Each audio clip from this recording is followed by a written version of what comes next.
Next up, we have Kyle Johnson.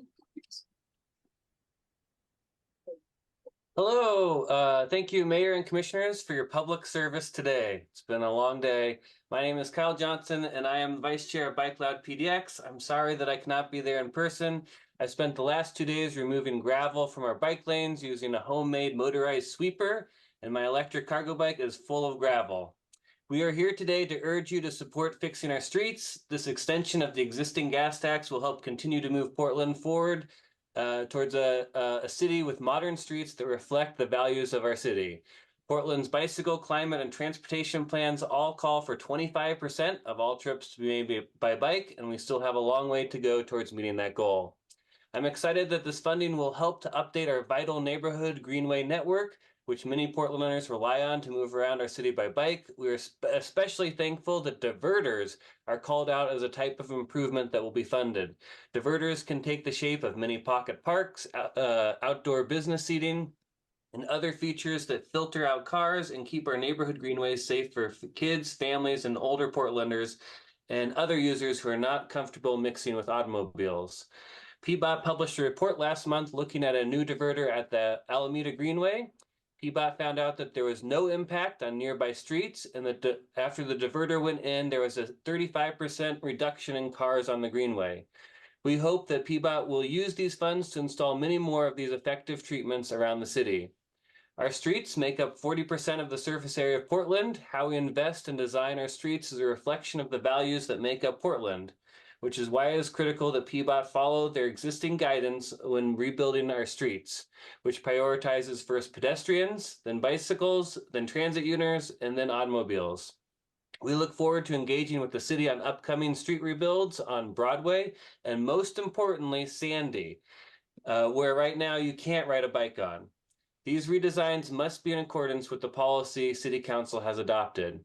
Fixing our streets is an important funding lifeline to PBOT, and we look forward to working with this and future councils to ensure that we have adequate funding so our streets are safe, accessible, and move us towards a more connected and climate resilient city. Thank you very much. Next up, we have Robert Kalinakis.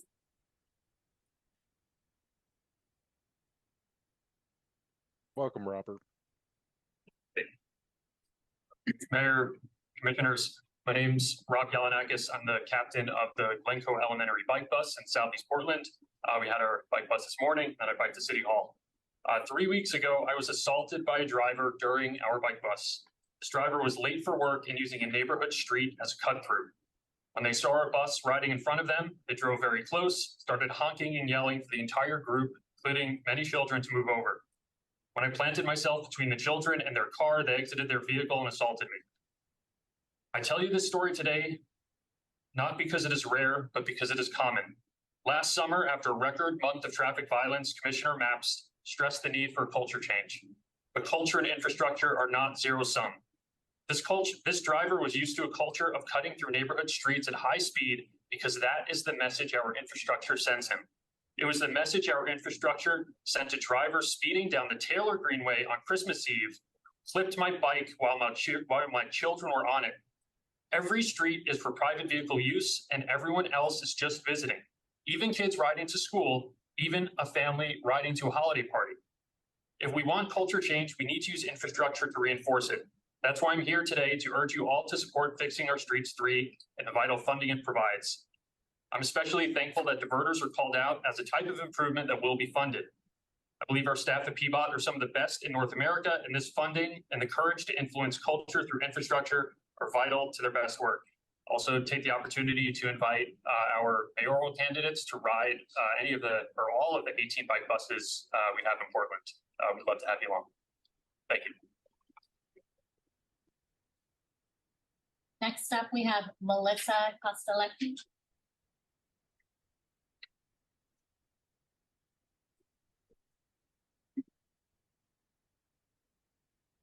Mayor Wheeler, Commissioners, thank you for the opportunity to speak today. My name is Melissa Kostelecki, and I'm a concerned parent, graduate student of transportation at PSU, and a holder of a Master of Science in Environmental Policy and Management. I'm also a transportation ambassador for PBOT and member of Bike Loud PDX, And just briefly, I'd like to note that I am also trying to put together a bike bus for my kids' elementary school, the International School Portland. But we have run into a lot of problems, not least of which due to some pretty intimidating and unwelcoming infrastructure around the school for anyone outside of a car. Yeah. I began biking my kids to school in 2020, primarily as a means to do my part for the climate and our kids' future. But I quickly learned that doing the right thing for our planet also means doing the right thing for our community. One less car on the road means less nitrogen oxides, sulfur dioxide, VOCs, particulate matter, and carbon monoxide entering my fellow Portlanders' lungs. It means improved safety, as a 65-pound vehicle carrying kids at 20 miles per hour is far safer than going 45 miles per hour in a 4,500-pound vehicle. It means more money into my family's pocket, money we can save for my kids to go to college, and even some left over to spend at local businesses, which we do along our bike route. In sustainability, this is known as the triple bottom line. An environmental solution can only ever be successful if it benefits the planet, society, and the economy. And cycling as a mode of transportation meets those goals. Whereas single occupancy vehicle use has negative externalities not covered by the gas tax, biking has positive externalities for society and the economy. This makes great infrastructure like neighborhood greenways and ample diverters and fully separated bike lanes safer and more comfortable. And such infrastructure is the only reason commuting by bike is at all feasible for us. I cannot stress enough that the more diverters and hardened separation from traffic, the less we have to worry about impatient, inattentive, or impaired drivers. The safer we make our streets, the more families like my own will be encouraged and even excited to travel along them, spend time in them, get to know our communities, and support our local economy. I therefore want to thank PBOT for this Fixing Our Streets program and for including language regarding diverters and hardened infrastructure in the most recent draft. And I look forward to your commitment to making our city a more human-centered place to live. Thank you. Thank you.